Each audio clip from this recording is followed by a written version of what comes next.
He was murdered trying to stop an armed robbery at an Arkansas convenience store Friday night. Good evening, everyone, and thanks for joining us. I'm Lindsey Mills. 1 in 4 women is considering downshifting their career or leaving the workforce due to the pandemic. Recreational marijuana sales are already bringing in a lot of money for businesses and for the state. Jess Conley's here with a look at what's happening and where it's happening. Hey, Jess. Today, the foundation made its largest gift announcement ever, more than $500 million to a series of projects to help build Maine's economy. Eventually, they ended up on Route 201 near Richmond, where the suspects ran away. Taking a closer look at a disturbing trend among the men and women who deal with everything from deadly fires to horrific car crashes. They all have their eyes to the sky, and soon enough they'll be up there flying too. There's also something to be said about finding a story about just that, one that will warm your heart out in the cold. I have been checking the Lyft and Uber apps all day to see how this strike is possibly impacting folks, and really the wait times have been very minimal. Getting there is going to be a challenge. For one, it's in a flood zone. Now there's a larger idea to embrace that and roll out possibly a boardwalk marketplace. And when it comes to safety, this isn't the only law that could be amended. There's one that affects backseat passengers too. There's less than 40 farms in the United States, more than half of those in Maine. We actually just heard from police. I'll get to those details in just a moment, but first, this is the home at 37 Bigelow Road right behind me here in Lebanon. It was beautiful earlier today, but that actually worked out to be a problem for the ice because it melted a thin layer on top. And now, if I had to describe it to you, it's like skating on top of slush. And so the PUC is expecting the independent consulting firm, which it hired, Liberty, to release its findings as early as next month. So guys, we could be learning in the next few weeks or so some more information from the Public Utilities Commission. Live in Augusta, Lindsey Mills for News Center Maine. Pulled your yearbook, and in your yearbook it says, future plans, make movies, win an Oscar. Oh my God, that's so funny. On your mark, get set, go! 3-year-old Jackson Corbo Yeah! is living life in the fast lane. I go faster, not stopping. Yep. He's on track to cross the finish line strong. Not only with these tiny wheels, Who won? I did! but his treatment for a rare type of cancer in his blood. Follow me, okay? It's clear Jackson's diagnosis isn't slowing him down. Follow me this way.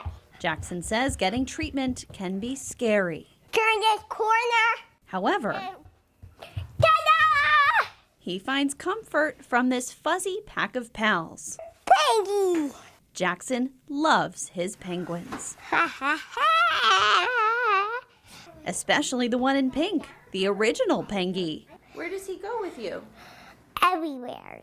including the hospital. He's so resilient, even on the days where we go to clinic or the hospital. He has to go in and get lumbar punctures, and he gets put to sleep for those, and he wakes up, and by the time he gets home, he's ready to play and ready to be a normal 3-year-old. Jackson is nearly halfway through his 3-year treatment plan. Keep going. From all the clinic and hospital visits, there's one thing Jackson's mom and dad know for sure. We have the best of the worst situation. To help other families get through tough times, they created the nonprofit foundation, Waddles for a Cause. Since December of 2019, we've helped 10 families with almost $10,000 in needs. It really helps me get through the challenging parts of Jackson's diagnosis. It helps give me something positive to focus on. Together, focused on the finish line, with a pit crew full of pals. Hey Jackson, what do you want everyone to know? Donate blood, please. With a bathrobe and hat, it looks like J. DeMartine is stepping out to check the mail. I've been out where I had to put a raincoat over my bathrobe in order not to get wet.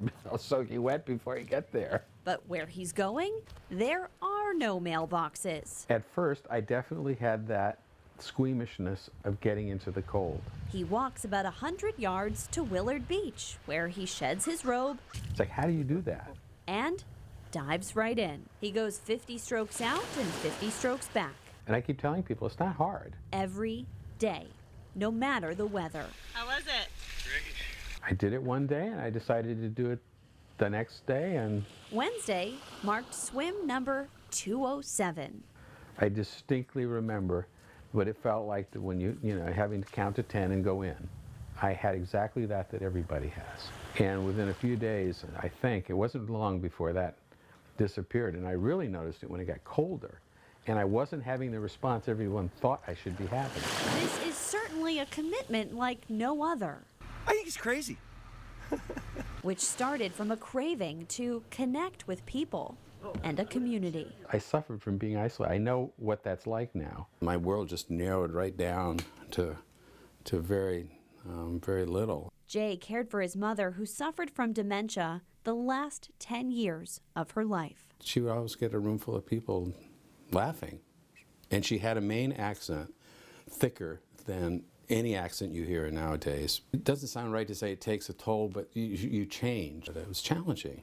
So after she passed away, it was literally 2 months after she passed away that I got this place here in South Portland, and with the idea that I was going to go back and be around people. He found a home not far from Willard Beach in South Portland. It's the first time I've really lived in a neighborhood where you have people around you that you just associate with routinely, who you may not have known them for all your life, but you sort of spot each other's characters and start enjoying it. And this swimming thing, it's like it gives you an identity to people, that people sort of know me as the person who immersed himself in the cold, only to find warmth.